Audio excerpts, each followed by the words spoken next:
Have you ever thought about how vital communication is in the realm of education and training? Let's take a moment to ponder that. Consider the classroom, a dynamic space where ideas are exchanged, knowledge is passed on, and minds are shaped. At the heart of this process, you'll find communication, the lifeblood of education. Without it, the flow of information would cease, and the spark of learning would fizzle out. Think about it. When an educator communicates effectively, it's like opening doors in the learner's mind. It fosters an environment that encourages curiosity, critical thinking, and the desire to learn. It's through the process of communication that complex concepts are broken down into understandable chunks. It's through the art of communication that seemingly mundane subjects can be brought to life, kindling interest and inspiring a lifelong love for learning. But it's not just about transmitting information. Communication is also about understanding. It's about the teacher understanding the learner's needs and adapting their methods accordingly. It's about the learner understanding the teacher's instructions and developing their knowledge and skills. It's a two-way street, a dialogue that builds a bridge of understanding between two minds. Moreover, communication builds a positive learning environment.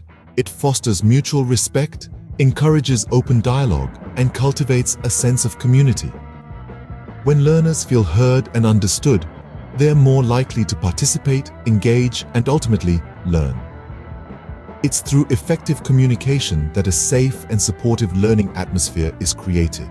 One where learners aren't afraid to ask questions, express their thoughts, or make mistakes. In essence, communication is the cornerstone of education and training. It's the tool that teachers use to ignite the flame of learning, the medium through which learners absorb and assimilate knowledge. It's the conduit that connects the educator to the learner, the bridge that spans the gap of understanding. Indeed, the power of communication in education and training is immense, and understanding its theories, principles, and models can enhance the learning process. So let's delve deeper into this fascinating topic. Stay tuned as we unravel the intricacies of communication in the world of education and training. Now, let's delve into the fascinating world of communication theories. First up, we have the linear model. Picture a straight line. It starts at one point and ends at another. This model suggests that communication is a one-way process. The sender crafts a message, sends it through a medium, and it's received by the receiver. In a classroom, this could be a teacher delivering a lecture, with students passively receiving the information. Next, we introduce the interactional model. This model adds an important element to the linear model, and that's feedback. It suggests that communication is a two-way street. The sender sends a message and the receiver responds. This back and forth can be seen in a classroom discussion where students respond to a teacher's question, or in an online forum where educators and learners interact. Lastly, we have the transactional model. Now, this model takes it a step further. It suggests that communication isn't just back and forth, but rather a simultaneous process. In this model, everyone is a sender and a receiver at the same time. Think of a group project where students are brainstorming ideas together. They're all talking, listening, and responding at once. So, how do these theories apply to education and training? Well, they provide a lens through which we can understand and improve communication. The linear model reminds us of the importance of clear, concise messages, especially in lecture-style teaching. The interactional model, on the other hand, highlights the value of feedback in learning, encouraging educators to incorporate interactive elements in their teaching. And the transactional model, it champions the idea that everyone has something to contribute, promoting collaborative learning environments. Understanding these theories can help educators design effective communication strategies, tailoring their approach to different learning situations. Whether it's delivering a lecture, facilitating a discussion, or orchestrating a group activity, these theories provide a roadmap for effective communication in education. As we can see, these theories provide a framework to understand how communication takes place in an educational setting.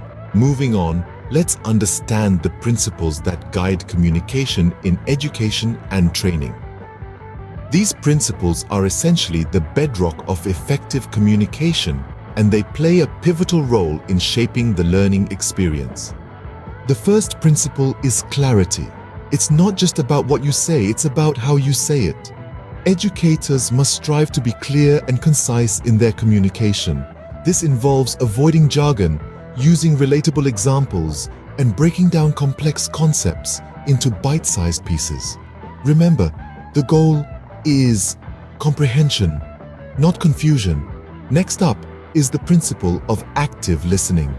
All too often, we're so focused on getting our message across that we forget to listen. But communication is a two-way street. As educators, we must be attentive to our students' responses and queries. This shows respect for their thoughts and encourages them to engage more actively in the learning process. Thirdly, we have feedback. This principle is about creating a loop of communication where both the educator and the learner are involved. Educators should provide constructive feedback to students and equally be open to feedback themselves. This exchange of perspectives can lead to improved teaching strategies and a more enriched learning experience. Lastly, we have empathy. This principle reminds us that effective communication goes beyond just transmitting information. It's about understanding the emotions and experiences of the learners. By empathizing with students, educators can tailor their communication to meet individual learning needs and create a more inclusive learning environment. In essence, these principles, clarity, listening, feedback, and empathy, are intertwined. They work together to enhance the learning experience. They help educators establish a rapport with students, encourage active participation, and ultimately foster a deeper understanding of the subject matter. By adhering to these principles, educators can ensure successful communication and foster an effective learning environment. Now let's explore the various models of communication used in education and training. Models of communication are conceptual frameworks that help us understand how communication processes work. They are like maps guiding us through the complex landscape of communication in education. We'll look at three models today: the Shannon-Weaver model, Schramm's model, and the helical model. The Shannon-Weaver model, also known as the transmission model, views communication as a linear process. It starts with an information source, which sends a message through a channel to a receiver. The receiver then decodes the message. This model is handy for understanding one-way communication, like a lecture or a textbook, but it doesn't account for feedback or interaction. Schramm's model, on the other hand, is a circular model that emphasizes feedback. Communication is seen as a two-way process, where the sender and receiver swap roles continuously. This model is particularly beneficial when thinking about discussions or group work in a classroom setting where back-and-forth interaction is key. Lastly, the helical model views communication as an evolving process. Imagine a spiral where each communication act builds upon the previous one. It emphasizes that communication is continuous, dynamic, and context-dependent. This model is particularly insightful when considering long-term educational relationships, like the ongoing dialogue between a teacher and a student over a school year. Each model offers a unique perspective on the communication process. The Shannon-Weaver model reminds us of the importance of clear messages and channels. Schramm's model highlights the value of feedback and interaction. The helical model underscores the evolving nature of communication, how every message is shaped by what came before. These models of communication provide a roadmap for understanding and improving communication in the realm of education and training.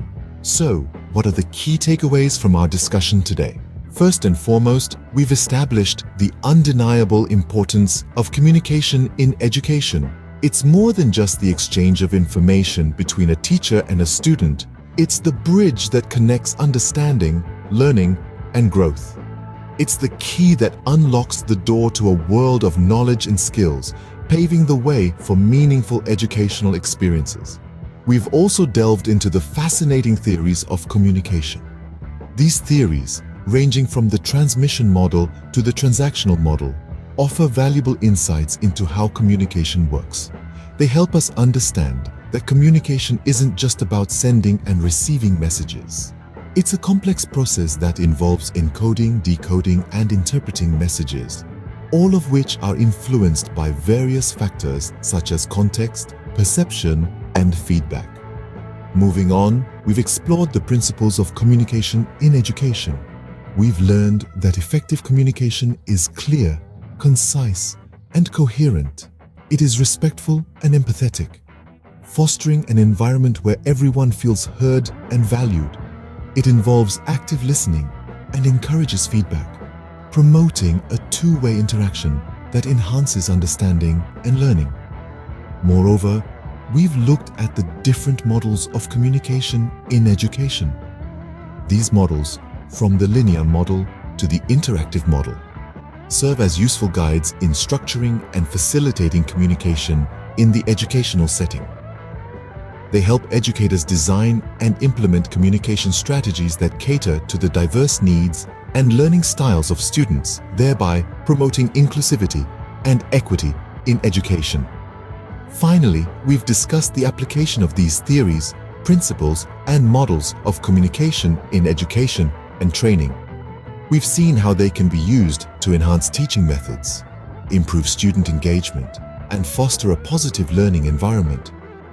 They provide a framework for effective communication, enabling educators to better connect with their students, clarify complex concepts, and stimulate critical thinking. Remember, effective communication is a powerful tool that can significantly enhance the learning experience and outcomes in education and training.